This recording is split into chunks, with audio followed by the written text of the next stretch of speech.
Hi friends, welcome back to Shailaja's kitchen. నేను మీ శైలజ. ఈరోజు వీడియోలో సరికొత్త స్నాక్ రెసిపీ చూపిస్తాను. పిల్లలకు ఎప్పుడు ఒకే రకంగా కాకుండా ఇలా ప్రిపేర్ చేసి పెట్టండి. చాలా ఇష్టంగా తింటారు. అలానే ఇవి చేసుకోవడం కూడా సింపుల్ ప్రాసెస్ అండి. టేస్ట్ అయితే చాలా చాలా బాగుంటాయి. నేను ఒకటి కట్ చేసి కూడా చూపిస్తాను.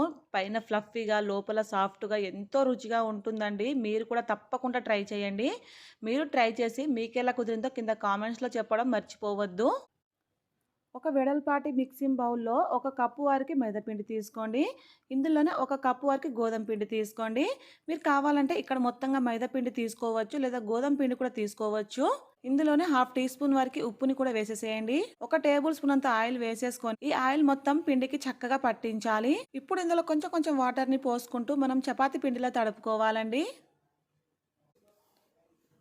ఇలా పిండిని చక్కగా వీడియోలో చూపించినట్టుగా ఈ కన్సిస్టెన్సీలో కలుపుకోండి. మరి మనకు పిండి అనేది గట్టిగా ఉండకూడదు, అలా లూజ్గా కూడా ఉండకూడదు. ఇలా కలుపుకున్న తర్వాత దీనిపైన మూతని పెట్టేసుకొని 15 నిమిషాలు పక్కన పెట్టేయండి. మనకు పిండి చక్కగా నానుతుంది.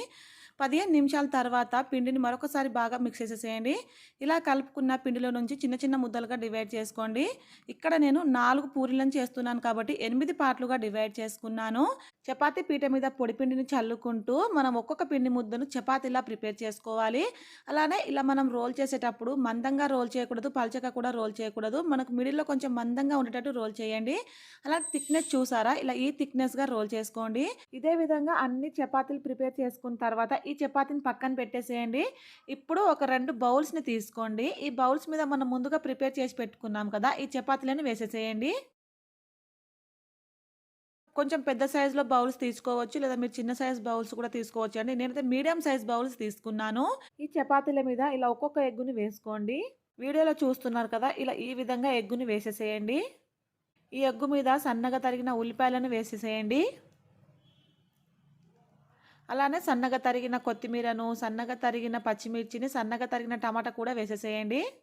పావు టీ స్పూన్ ఉప్పు, పావు టీ స్పూన్ కారంని, ఒక్క చిటికెడంతా పసుపు వేసుకోండి. పసుపు పూర్తిగా ఆప్షనల్ అండి. అలానే పావు టీ స్పూన్ వరకు మిరియాల పొడి, లేదా మీరు ధనియాల పొడిని కూడా వేసుకోవచ్చు. ఇది పూర్తిగా ఆప్షనలే. ఇలా మసాలా వేసిన తర్వాత పైనుంచి మరొక పూరి పెట్టేసుకొని బాగా ప్రెస్ చేసేసేయండి. ఇక్కడ వీడియోలో చూపించినట్టుగా ప్రెస్ చేస్తే మనకి ఎడ్జెస్ ఈజీగా ఊడొస్తుందండి. ఇలా ఎక్సెస్ పిండిని తీసేసేయండి ఫ్రెండ్స్. ఇలానే అన్నీ ప్రిపేర్ చేసుకోండి.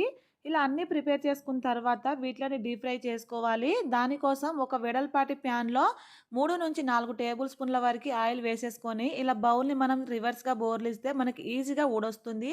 ఇన్ కేస్ మీకు ఇలా రావట్లేదు అనుకుంటే బౌల్కి కొంచెం ఆయిల్ అప్లై చేసుకొని ఇలా ప్రిపేర్ చేసుకోండి. ఈజీగా ఊడొస్తుందండి. అలానే మనం ఎక్కువగా వేసి కాకుండా ఇలా రెండుగా వేసి ఫ్రై చేయడం వలన మనకి ఇవి లోపటి వరకు చక్కగా ఫ్రై అవుతాయి. లో టు మీడియం ఫ్లేమ్లో ఫ్రై చేసుకోండి. మనకు లోపటి వరకు కూడా బాగా ఫ్రై అవుతాయి. ఒకవైపు ఫ్రై అయిన తర్వాత మరొక వైపు తిప్పేసుకొని ఫ్రై చేసుకోండి. ఇవి ఫ్రై చేయడానికి కొంచెం టైం పడుతుందండి. నిదానంగా లో ఫ్లేమ్లో ఫ్రై చేయండి. మనకు లోపటి వరకు కూడా స్టఫింగ్ చక్కగా ఫ్రై అవుతుంది. ఇలా అటు ఇటు తిప్పుకొని ఫ్రై చేసుకున్న తర్వాత ఇలా ఎడ్జెస్ కూడా మనం ఫ్రై చేసుకోవాలి. అప్పుడే మనకు ఈవెన్గా ఫ్రై అవుతుంది. ఇలా ప్రిపేర్ చేసుకున్న ఈ స్నాక్ అయితే చాలా రుచిగా ఉంటుందండి. మీరు తప్పకుండా ట్రై చేయండి. ఇలా మంచిగా ఫ్రై అయిన తర్వాత ఆయిల్‌లో నుంచి సెపరేట్ చేయండి. మనం ప్రిపేర్ చేసి పెట్టుకున్న కబాబ్స్ అన్నీ కూడా ఇదే ప్రాసెస్‌లో ఫ్రై చేసుకొని సర్వ్ చేసుకోవడమే. పిల్లలైతే చాలా ఇష్టంగా తింటారు. తప్పకుండా ట్రై చేసి మీకెలా కుదిరిందో కింద కామెంట్స్‌లో చెప్పండి. ప్లీజ్ అండి, ఈ వీడియో మీకు నచ్చితే నా ఛానల్‌ని సబ్స్క్రైబ్ చేసుకొని పక్కనే ఉన్న బెల్ బటన్‌ని క్లిక్ చేయండి. Thank you for watching.